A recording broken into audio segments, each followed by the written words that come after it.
উপরে পাতাগুলো বেশ কচি কচি তো দেখতে হেভি লাগছে।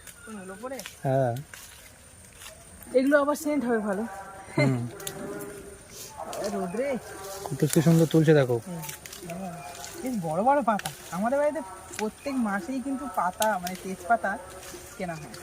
আর কিনতে হবে না। এক ঝুড়ি যদি একটু ভালো করে ধুয়ে আর রোদ্দুরে শুকনো করে রাখা হয় অনেক দিন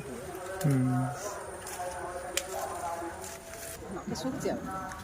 ঝুড়ি ভর্তি হয় না কেন?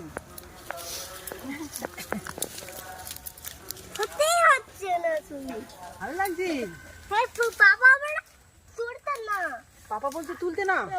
অনেক হয়ে গেছে বলে বারণ করছি আমি। পাপা কেন বললো? অনেকটা হয়ে গেছে বাবা, দেখো একটা ঝুড়ি ভর্তি হয়ে গেছে। কালকে কেমন অন্ধকার হয়েছিল, আমাদের এখানে বৃষ্টি হয়নি কিন্তু অন্য জায়গায় বৃষ্টি হয়েছিল। আর আজকে এমন একটা তীব্র রোদ্দুর, বসা যাচ্ছে না এখানে। এটা এক ঝুড়ি হয়ে গেছে, বেশ অনেক দিন হয়ে যাবে। চলো দেখি। এই দেখ, এগুলোকে ভালোভাবে ধুয়ে নেব।